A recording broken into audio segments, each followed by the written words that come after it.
Y me da mucho gusto también comunicarles que vamos a iniciar una nueva serie de carácter escatológico, de carácter profético. Cuando hablamos de escatología, logos, conocimiento, escato, las cosas del más allá o las cosas del final de los tiempos. Entonces la escatología es la rama de la teología que trata con las cosas de los últimos tiempos, o sea, las profecías de los últimos tiempos. Y así vamos a titular esta serie, Conociendo el fin de los tiempos. No cabe duda, damas y caballeros y santos de Dios, que estamos rodeados hoy, más que nunca, de un sinnúmero de eventos políticos, filosóficos, climatológicos, religiosos, amenazadores. En el mundo siempre ha habido guerras, en el mundo siempre ha habido depravación sexual, degradación moral, siempre ha habido revoluciones, golpes de Estado, etcétera, etcétera, pero nunca todas estas situaciones u eventos habían convergido como en el momento en que nos encontramos actualmente. Si hiciéramos un breve panorama geopolítico alrededor del mundo, nos damos cuenta, ¿verdad?, que de México hasta abajo, hasta la Patagonia, están las naciones latinoamericanas e iberoamericanas ardiendo, por todos lados protestas, en Hong Kong protestas, en Irak protestas contra el gobierno. En Estados Unidos un clima que se está viviendo de demasiada tensión, donde quieren destituir a un presidente, etcétera, etcétera. El Medio Oriente ni se diga, continúa con el conflicto aumentando acerca de quién controla el petróleo, quién controla el Golfo Pérsico. Estados Unidos abandona a los kurdos, que es el grupo étnico entre Siria y Turquía, que defendieron a Estados Unidos durante la guerra del Golfo Pérsico, y vemos un mare magnum en el mundo donde volteamos y estamos preguntándonos, en medio de tantas cosas, ¿quiénes son los buenos y quiénes son los malos? ¿Quién tiene la razón de todo lo que oímos en los periódicos, en la televisión? Unos dicen una cosa, golpe de Estado, no fue golpe de Estado, revolución, no fue revolución, los kurdos esto, Estados Unidos por acá, y estamos en medio de un mundo verdaderamente confundido. Sin embargo, la Biblia nos muestra que nosotros no debemos vivir en confusión. Ya cuando un cristiano dice, no sé quién tiene la razón, o creo yo porque los medios de comunicación, recuerden algo, ¿verdad? Los medios de comunicación, televisiones, radios, etcétera, etcétera, muchas veces tergiversan las noticias de tal manera que llegan a manipularnos y hacernos creer lo que ellos creen. Entonces, dependiendo quién está detrás de los medios de comunicación, qué ideologías o qué filosofías o quiénes son los dueños de CNN o de BBC News o de Fox News, etcétera, etcétera, o en México, dependiendo quién se encuentra detrás, es la clase de mensaje que envían. Y cuando nosotros oímos en Fox News una cosa que contradice CNN otra cosa, y otros periódicos de México dicen una cosa, y otro periódico dice otra cosa, llegamos a preguntarnos, ¿quién dice la verdad? ¿No es verdad? Realmente, ¿quién dice la verdad? ¿En qué mundo nos encontramos? Realmente, ¿cómo podemos nosotros afianzarnos? Es como si estuviéramos en un barco que se está hundiendo y nos hemos echado fuera de la borda, como cuando el Titanic en 1910-12 se estaba hundiendo, nos aventamos al mar y nos agarramos de un salvavidas. Y ahorita así está el mundo, estamos tratando de buscar un salvavidas, algo que nos dé seguridad, algo que ya no produzca tanta tensión en nuestras vidas, tanta angustia, porque el mundo vive angustiado, hay demasiada ansiedad. La enfermedad número 1 que la Clínica Mayo en Rochester y el Hospital Hopkins en Estados Unidos que son las dos clínicas médicas más respetadas que hay en el mundo en cuanto a evaluaciones y a sugerencias médicas, coincidieron hace algunos años en que el factor común denominador o la causa número 1, escúcheme con mucho cuidado, este es un dato que viene de clínicas médicas, no cristianas, la causa número 1 de las enfermedades mentales y físicas del ser humano en el siglo XXI es el estrés.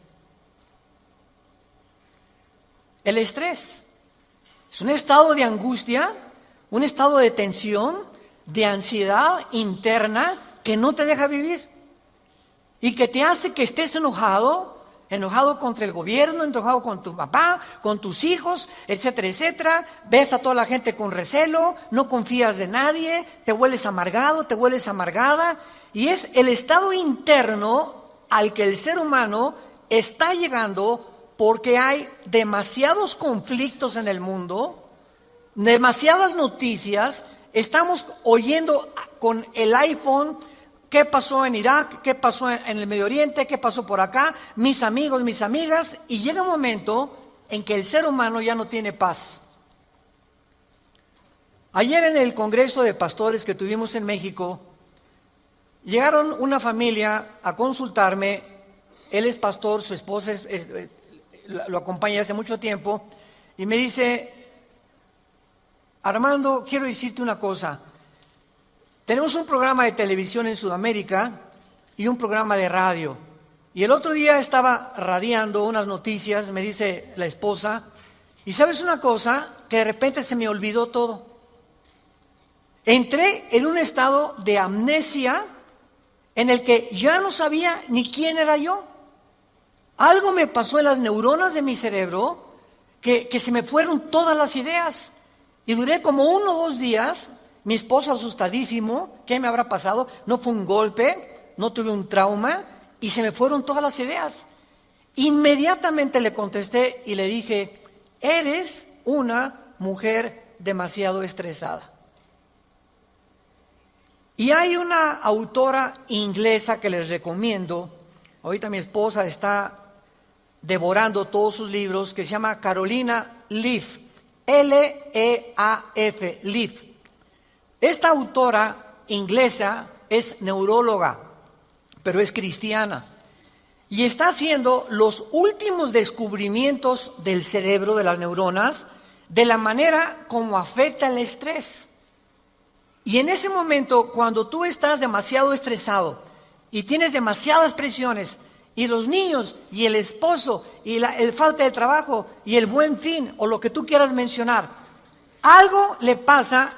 Las neuronas son interconexiones eléctricas que tenemos, pero millones de células dentro del cerebro, y un solo alambrito por la presión mental, por falta de vacaciones o de que no aprendes a relajar tu mente, etcétera, etcétera, provoca amnesia, provoca enfermedades mentales y puedes llegar inclusive a la locura.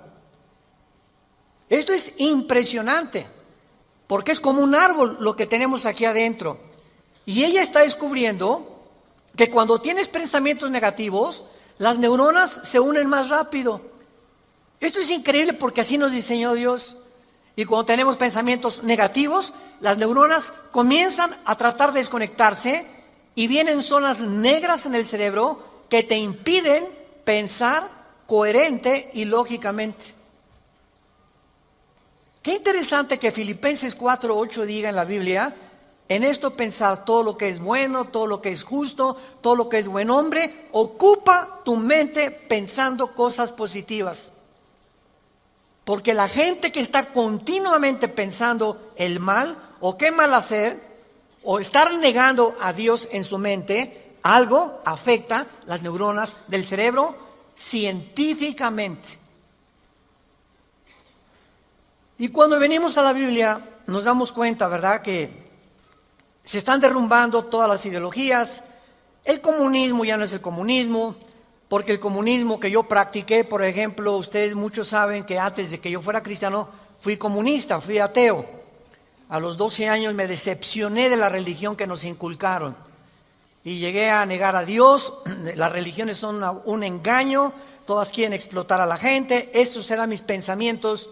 Tenía el Che Guevara arriba de mi cuarto con un póster inmenso de él, y Marx y Engels y Lenin, etcétera, etcétera. Y para mí ese era mi mundo y era lo que yo creía era la respuesta, un sistema ideológico para poder cambiar la sociedad.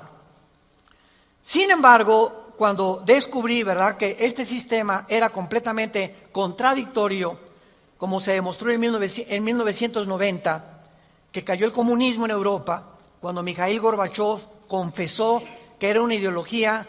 Para que seas comunista, número 1, tienes que ser ateo. Escúchame con mucho cuidado. Número 2, tienes que ser darwiniano.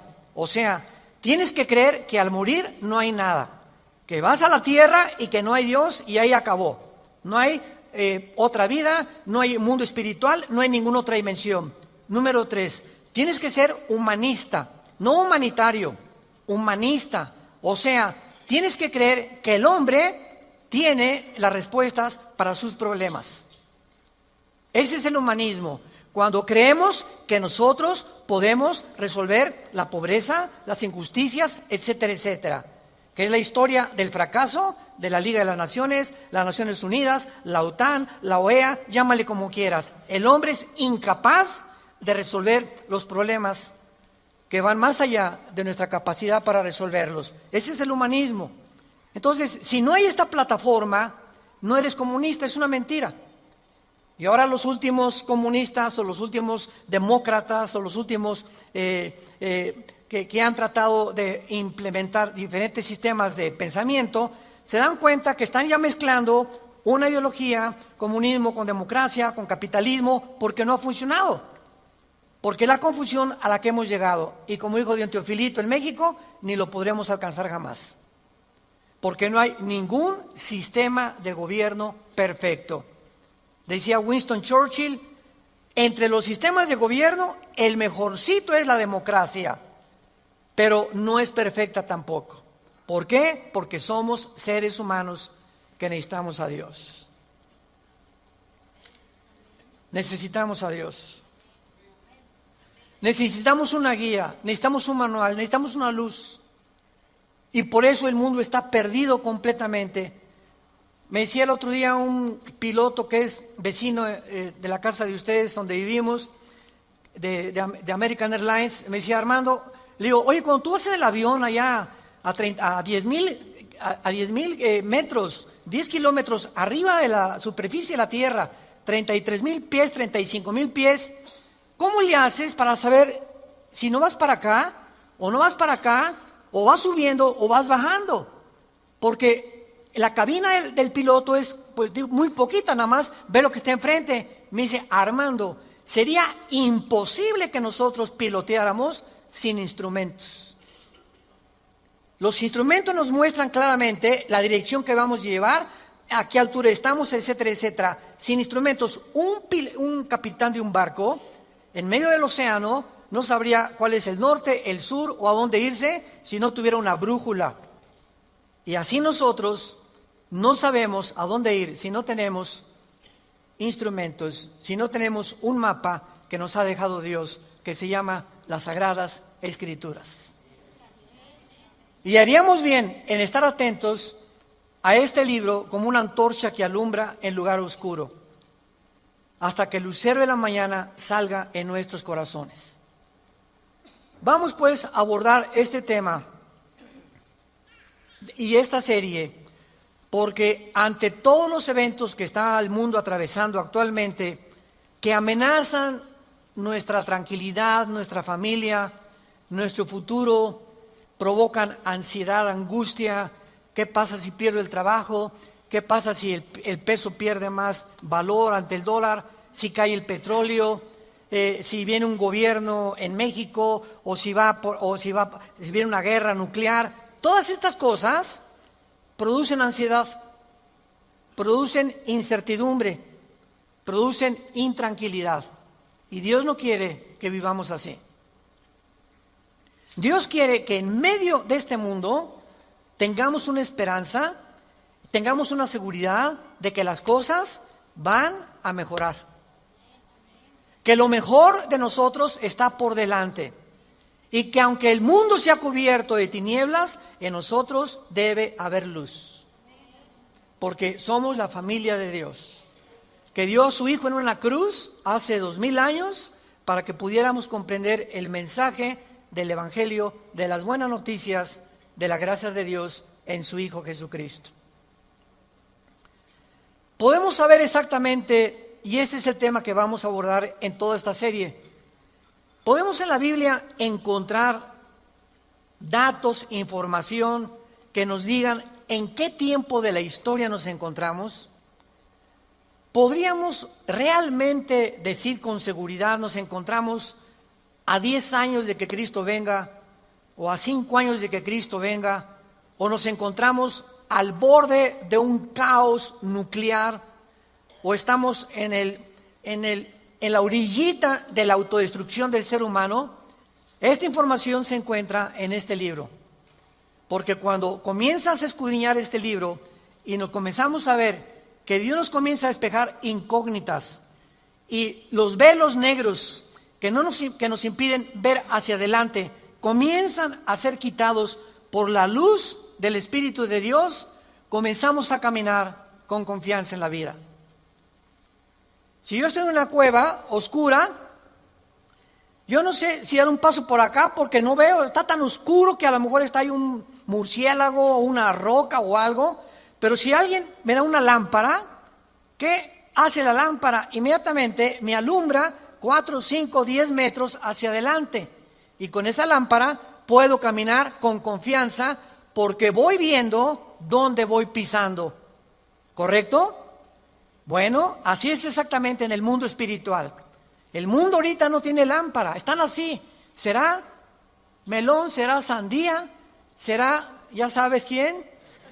Por aquí, por allá, ¿y para dónde? Esto, ¿tendrá razón ellos? ¿Tendrá razón estos? ¿Tendrá razón este gobernante? Por acá, y así está el mundo. Pero cuando tenemos la palabra profética más segura, vamos a comenzar a caminar con confianza y a darnos cuenta del Dios que nos dice, no temas. No temas, estoy contigo, nunca te dejaré, nunca te voy a abandonar. Estaré contigo todos los días hasta el fin del mundo. Y aunque se cierren los cielos aparentemente y la oscuridad, la tierra, esté cubierta de ella, mientras más oscuro, las estrellas se ven mejor. Mientras más oscuro, vamos a tener más luz, porque vamos a poder brillar en medio de las tinieblas.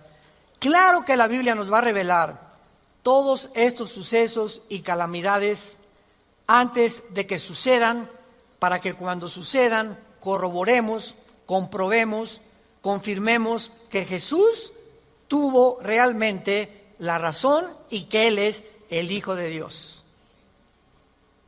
Y esto es lo que nos da la fortaleza, las convicciones, porque lo que más se necesita ahorita en el mundo es seres humanos con convicciones profundas en sus vidas, con mucha integridad para vivir. Y cuando tú eres una persona de una sola pieza, como dijo Pablo, yo sé en quién he creído, ya no te engaña la gente. Ya no te engañan las películas, no te engaña la televisión, no te engañan las noticias, porque tu fe está bajo una roca. Estás parado en un fundamento inconmovible. Y este fundamento es la palabra de Dios. Vayamos a ver algunos pasajes en primer lugar en el capítulo 46 del libro de Isaías. Si no traes la Biblia, por eso estás así. Con razón. En Isaías capítulo 46, versículo del 9 al 10, veamos algunas respuestas anticipadas que este profeta hace 2700 años escribió. Isaías 46, versículo 9 y versículo 10. Dice Dios: acuérdense de las cosas pasadas desde los tiempos antiguos, porque yo soy Dios y no hay otro Dios, y nada hay semejante a mí, que anuncio lo porvenir, desde el principio y desde la antigüedad, lo que aún no era hecho, que digo, mi consejo permanecerá y haré todo lo que quiero. En este pasaje Dios claramente nos muestra que Él va a demostrar, el Dios de la Biblia, que Él es Dios.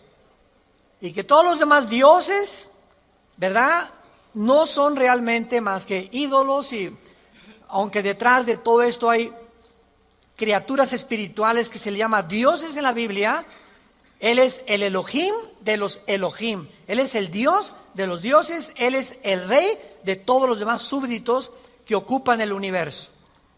Y que Él nos va a anunciar lo que va a venir para que sepamos algo. Lo que Dios dice va a permanecer. Y va a hacer todo lo que Él ha dicho que va a hacer en la Biblia. Veamos otro pasaje en el Nuevo Testamento, en Primera de Juan.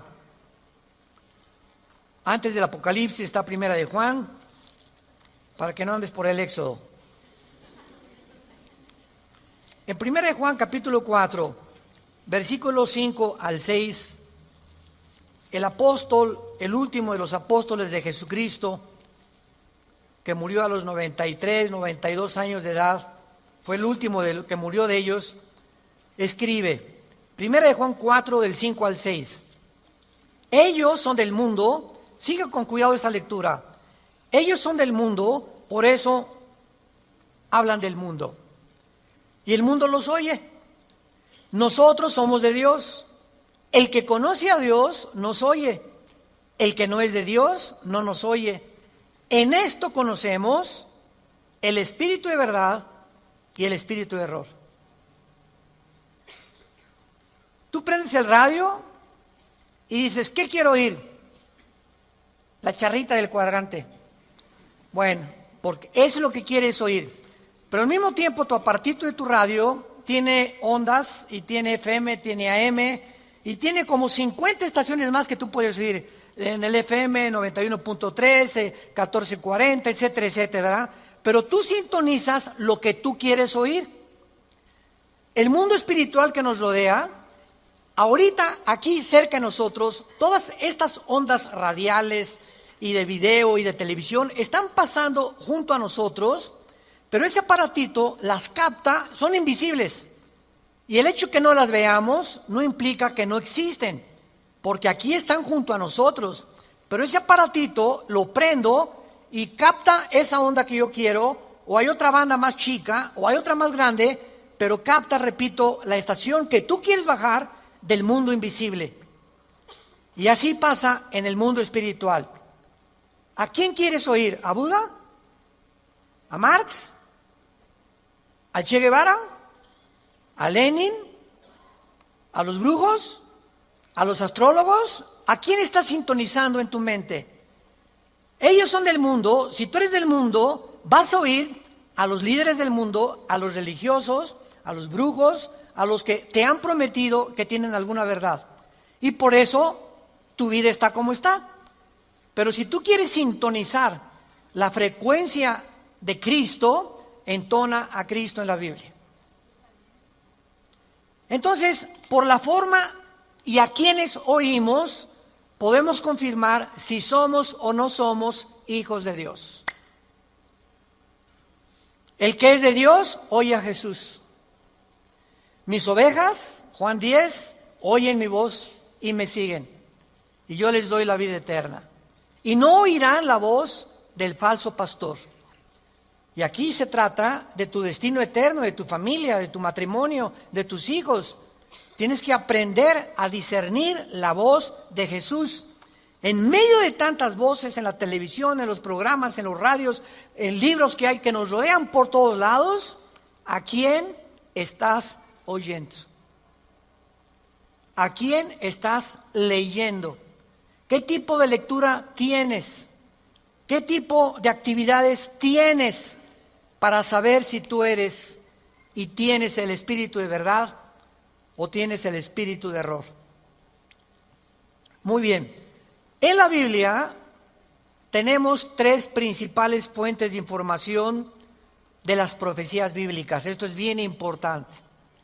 Hay tres fuentes de información en la Biblia, que vamos rápidamente a verlas, que nos muestran la fase final de la historia humana en tres pasajes de la Biblia y que nos vienen realmente a confirmar en qué época nos encontramos.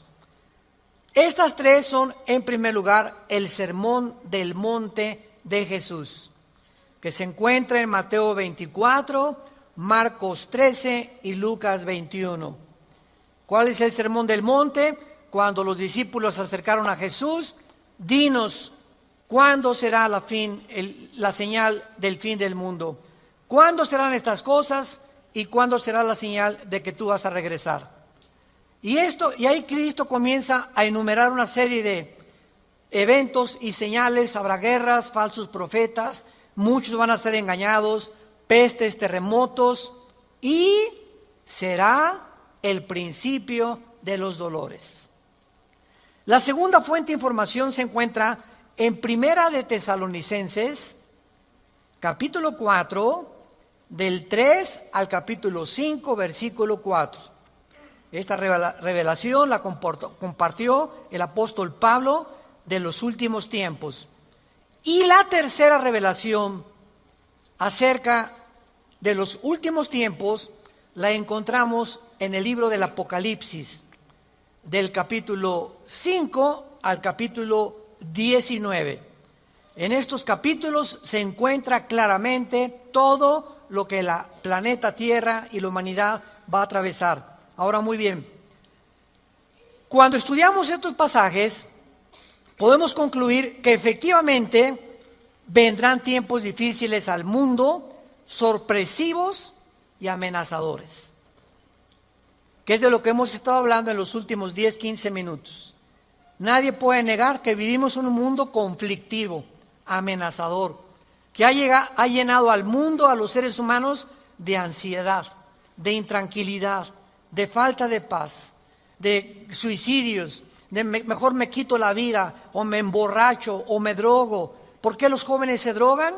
Pues porque es una forma de evadir la realidad.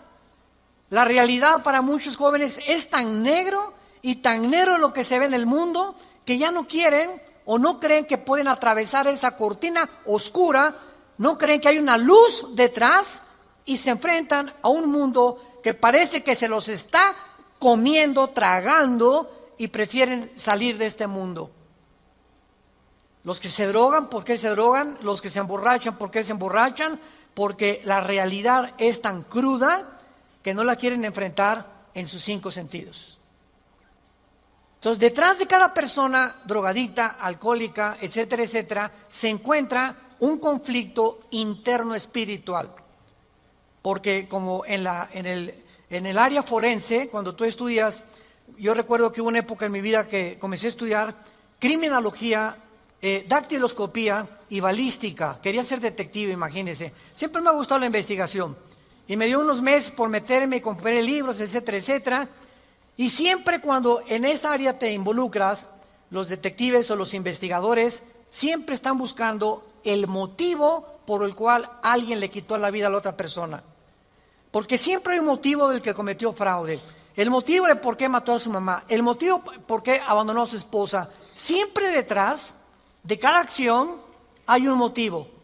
Y cuando descubrimos el motivo, nos ayuda a poder tener una pieza del rompecabezas más clara para poder averiguar o decidir quién fue el asesino o quién fue el ladrón o quién se encuentra detrás de eso. Y cuando nosotros vemos esto, ¿verdad?, que el motivo por el cual la gente hace lo que hace en el mundo, nos damos cuenta que el mundo está espiritualmente muriéndose. Y nosotros tenemos la medicina. Qué triste que tengas compañeros en tu escuela que estén tan confundidos que no les has hablado jamás de Cristo, que tengas amigos que haces negocios con ellos, que tengas un taller de carpintería, de plomería, o eres mecánico o abogado en tu bufete o un médico, y la gente a tu alrededor, vemos a la gente, caras vemos y están llorando por dentro, están deshechos por dentro. Que si esa hermanita, la enfermera que diga, ay hermanita doctora, ¿cómo está? Muy buenos días, ¿verdad? Y te encierras con ella y te pones enfrente de ella, te puede olvidar, se quitan esa máscara que están usando y caen en una expresión de llanto, de angustia que están escondiendo, poniéndose una máscara de aparente felicidad. Y así las personas que tú ves, no es cierto que son lo que estás viendo. Detrás de cada persona se encuentra un drama. Se encuentran problemas más allá de lo que podemos imaginarnos.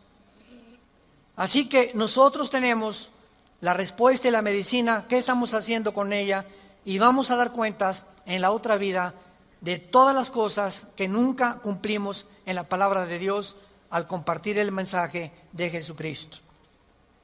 Ahora bien, vayamos a Mateo 24 y veamos rápidamente que del estudio de estos tres pasajes que acabamos de mencionar, el Sermón del Monte, Primera de Tesalonicenses 4 y el libro de Apocalipsis, podemos concluir, para poner el tapiz, el fundamento de nuestra serie que vamos a seguir desarrollando, que efectivamente estamos en el tiempo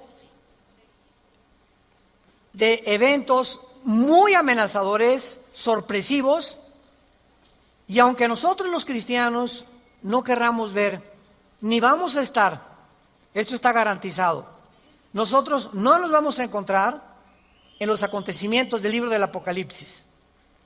La iglesia no va a encontrarse en los acontecimientos de Primera de Tesalonicenses 4, ni tampoco en el Sermón del Monte, más que en lo que les voy a mostrar ahorita. Y no vamos a ver nosotros el Armagedón. Creo que no vamos a conocer tampoco al Anticristo, pero hay algo que vamos a atravesar para que nos vayamos preparando y para que entendamos que para poder enfrentar lo que se viene, se necesita carácter. Carácter. ¿Qué es el carácter? Es la formación interna que el Espíritu Santo nos quiere dar, donde estableces fundamentos y convicciones inconmovibles en tu vida. He decidido hacer esto, lo haces. Puntualidad, responsabilidad. Una persona, un cristiano irresponsable, tiene mucho que trabajar con su carácter. Un cristiano que siempre llega tarde a todos lados, tiene que trabajar mucho con su carácter. Decía hace algunos años, cuando Henry Ford hizo el primer carro modelo T, 1904, corría como 25 kilómetros por hora, su hijo Henry Ford II tomó la Ford Motor Company, la compañía de carros Ford en Estados Unidos, que fue la que más comenzó a vender carros a principios del siglo XX, y este hombre llegaba a la compañía de Ford y ponía al jefe de la planta, al jefe de la administración, al jefe de la supervisión, ponía a líderes en cada departamento. Y él llegaba cada 2 o 3 meses, y si ese líder no hacía que funcionara la planta que él le había dado, lo corría. Dice, un líder, decía Henry Ford II, es la persona que hace que las cosas sucedan. Y si tú estás al frente de una responsabilidad y no cambias la situación, o no cambias la manera de pensar de los hombres o de tus soldados que tienes bajo tu responsabilidad, tú no eres líder. Entonces, qué importante es que la Biblia dice que todos nosotros debemos ser líderes. Y si somos líderes, tenemos que hacer cambiar las cosas de alguna manera. Vas a hacer cambiar a tu amigo y vas a hacer cambiar a tu amiga y vas a hacer cambiar a tus amigos de la escuela, hasta a tus maestros los vas a confrontar algún día. Discúlpeme, maestro, con el respeto que se merece, no venimos del chango. La evolución es una teoría que está completamente destituida desde que descubrieron el ADN en 1954. Por favor, actualícese más, maestro. Entonces, cuando comenzamos a entender eso, es cuando comenzamos a comprender que este mundo, dice la Biblia, la mayoría serán engañados. Los mismos escogidos serán engañados porque hay millones de cristianos sin carácter, flojos, irresponsables, impuntuales, sin falta de integridad. A nadie le hablan de Cristo, no comparten las buenas nuevas, no tienen convicciones profundas que los hacen ser gigantes, guerreros de Dios. Dice Mateo capítulo 24 en el Sermón del Monte el Señor Jesucristo, porque se acercan los discípulos para hacerle preguntas, versículo 3, Señor, dinos, vean las 3 preguntas que le hacen hace 2000 años. 1, ¿cuándo serán estas cosas? Querían saber el tiempo los discípulos. 2, ¿qué señal habrá de tu venida? O sea, ¿habrá alguna señal que podamos percibir de que tú ya vienes al mundo? Y 3, ¿y hay alguna señal de que el mundo se va a acabar? De estas 3 preguntas, Cristo comienza a contestar algunas. Por ejemplo, la señal de su venida está hasta el versículo 29 y 30, cuando el sol se oscurecerá, la luna se pondrá, etcétera, etcétera, y esa es la señal de la venida de Cristo, que no vamos a estar aquí nosotros, porque primero es el arrebatamiento, y van a pasar 7 años de la tribulación, y viene Jesucristo en la segunda venida, y los que estén en la segunda venida, que se hayan convertido en la persecución del anticristo, van a saber que cuando vengan estas señales cósmicas en el cielo, Cristo aparecerá en las nubes junto con nosotros, porque regresaremos con Él.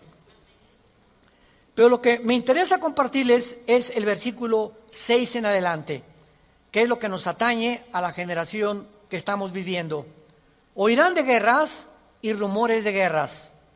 Miren que no se turben, porque es necesario que todo esto acontezca, pero aún no es el fin.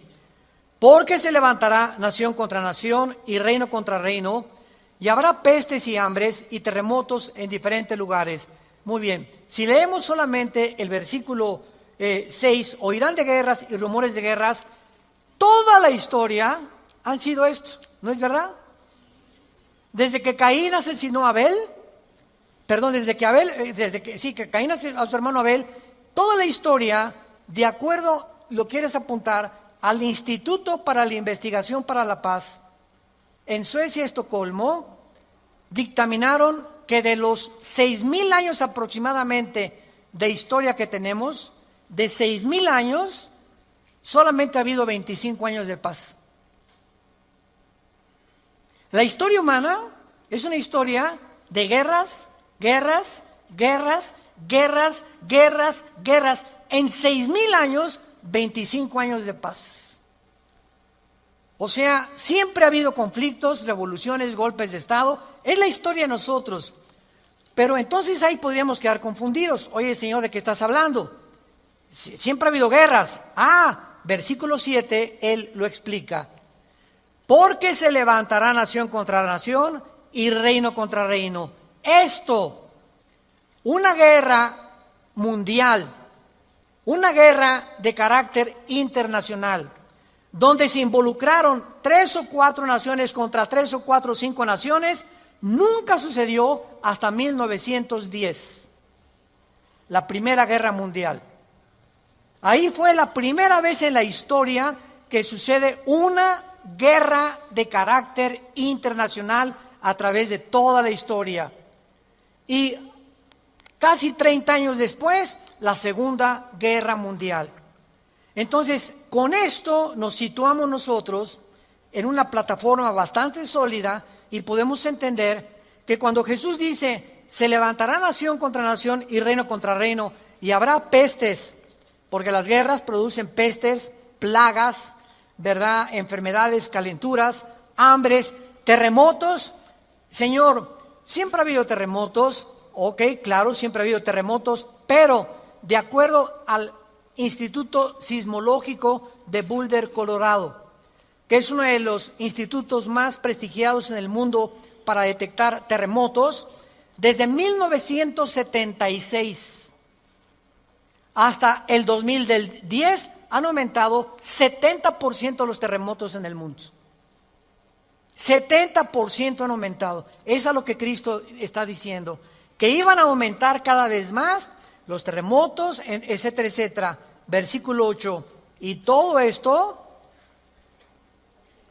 aquí es donde nos encontramos ahorita, nos encontramos en el principio de los dolores. Nos encontramos en un mundo donde el matrimonio ya está dejando de existir.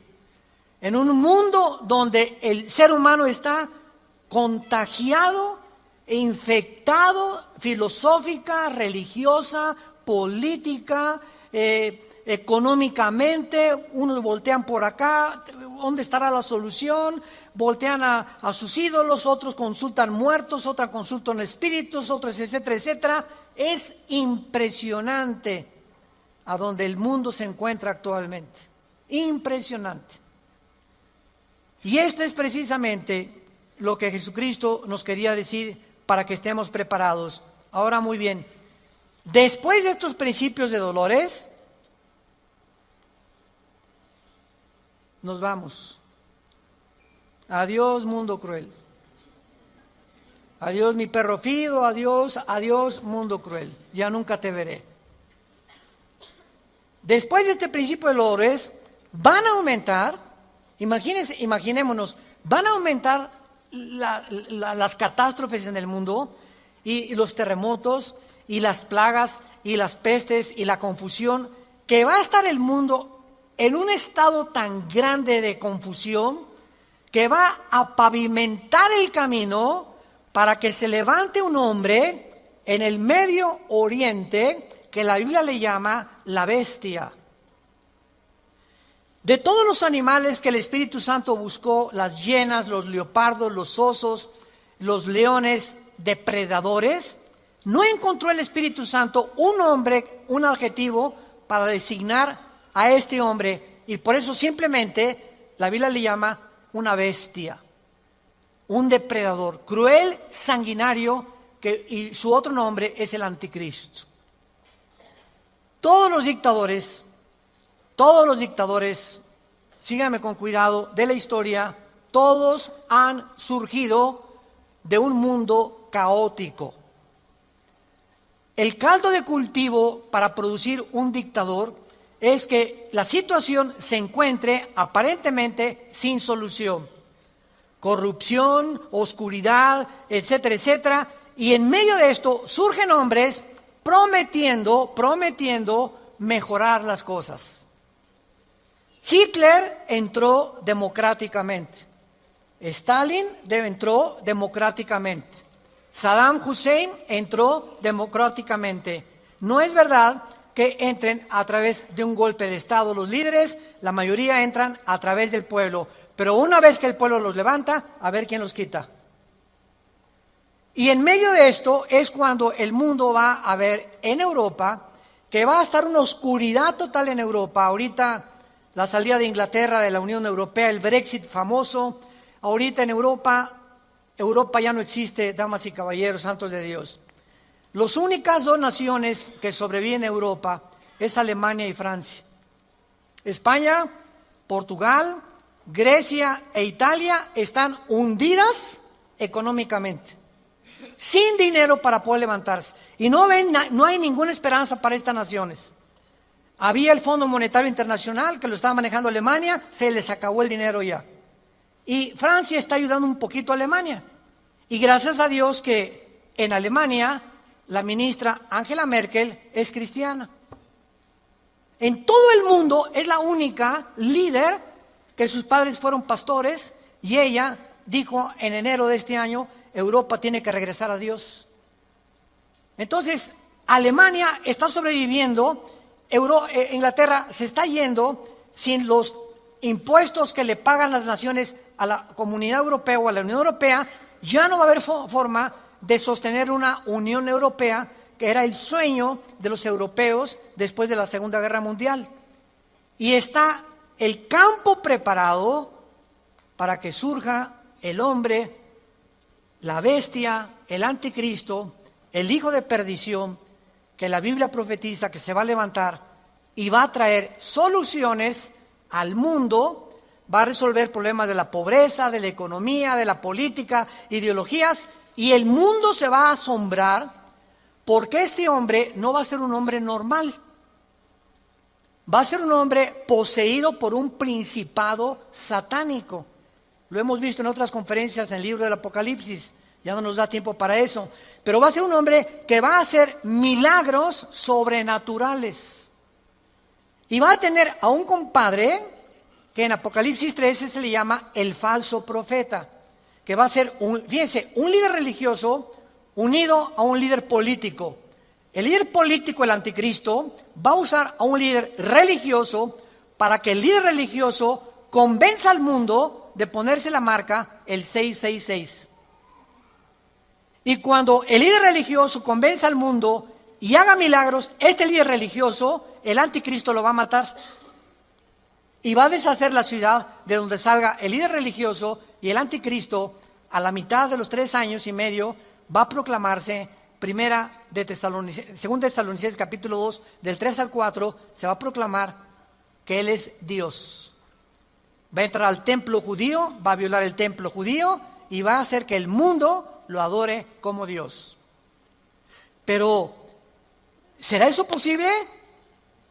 ¿Que pueda llegar la humanidad a tal grado de adorar a un hombre como Dios? La historia nos enseña que el hombre no aprende la historia. ¿Se acuerdan de esa frase? Y el que no conoce la historia está condenado a repetirla. ¿Qué pasó con los césares romanos? Los césares romanos mandaron a la gente que los adoraran como dioses. Y los césares romanos se erigieron como dioses. Calígula mata a su familia. Nerón tenía de amante a un niño de 10 años. Era una depravación impresionante. Cuenta la historia que cuando un emperador romano estaba en el Coliseo, cuando vayan a Roma, vayan al Coliseo, es impresionante ver el Coliseo romano. Todavía en el Coliseo romano, cuando vayan a Roma, las manchas de la sangre de hace 2000 años, de los mártires que mataron los leones y quemaron vivos y que arrastraron, ahí están todavía las manchas de la sangre que las han mantenido. Bueno, pues cuenta la historia, ¿verdad?, que estaba el César en un coliseo, en el Coliseo romano, y entonces todo el mundo se tenía que hincar y decirle, salve César. Y un hombre se quedó parado, que aparece en Apocalipsis con el nombre de Antipas. Y entonces se quedó parado y el César le dijo a un centurión, ve por favor y ve que es esclavo, ¿por qué no se hinca? Y el centurión romano fue con Antipas. Le dijo, Antipas, tienes que hincarte porque si no te van a matar.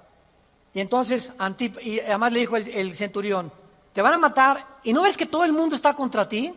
¿No ves que tú eres el único? Y Antipas contestó, dile al César que si todo el mundo está contra mí, yo estoy contra todo el mundo, porque así murió mi Señor.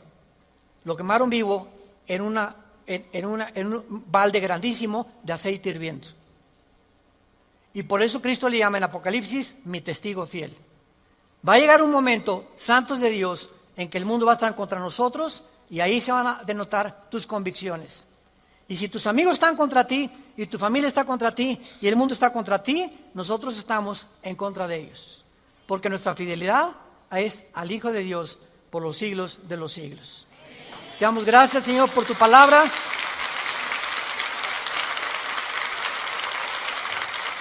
Bendito sea el nombre del Hijo de Dios, que nos ha hecho renacer su Padre para una esperanza viva por medio de su resurrección de entre los muertos, para que tengamos una esperanza que no puede morir en nuestro corazón y permanezcamos fieles a esta esperanza a la que todos hemos sido llamados. Al gran pastor de las ovejas, nuestro Señor Jesús, es nuestra lealtad, es nuestro amor, es nuestro corazón. porque Él fue el que dio su vida en nuestro lugar. A ti, Jesús, te damos gracias por vivir dentro de nosotros y saber que más pronto de lo que nos imaginamos, vienes por tu iglesia. Vienes por aquellos que han sido fieles hasta la muerte, que han mantenido firmes sus convicciones en medio de un mundo confundido, donde estos hijos e hijas tuyas han permanecido inconmovibles en la fe, aferrados a la roca, a la palabra de vida, que es la que nos ha dado la vida eterna. Te damos gracias, Señor, porque sigues llamando al mundo al arrepentimiento, a que se vuelvan a ti.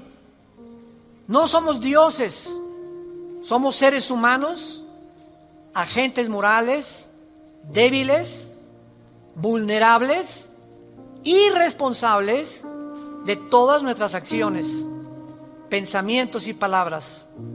Y daremos cuenta algún día, después de nuestra muerte, de todo lo que hicimos mientras estábamos en este cuerpo que es temporal. Un cuerpo sujeto a la corrupción, pero dentro de nosotros el alma y el espíritu vivirá eternamente.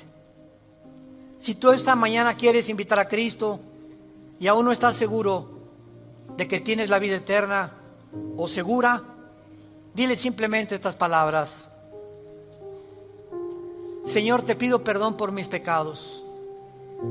Creo que en esa cruz pagaste por ellos con tu sangre y que a los 3 días resucitaste de los muertos.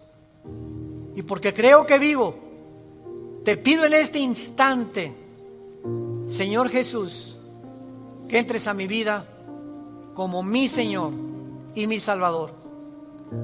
Tendré el poder ahora, de la corta vida que me queda, vivirla para ti, conocerte, adorarte y morir en paz, al saber que mis pecados han sido perdonados y que me has amado hasta la muerte. Oramos en tu nombre, bendito Jesús. Amén.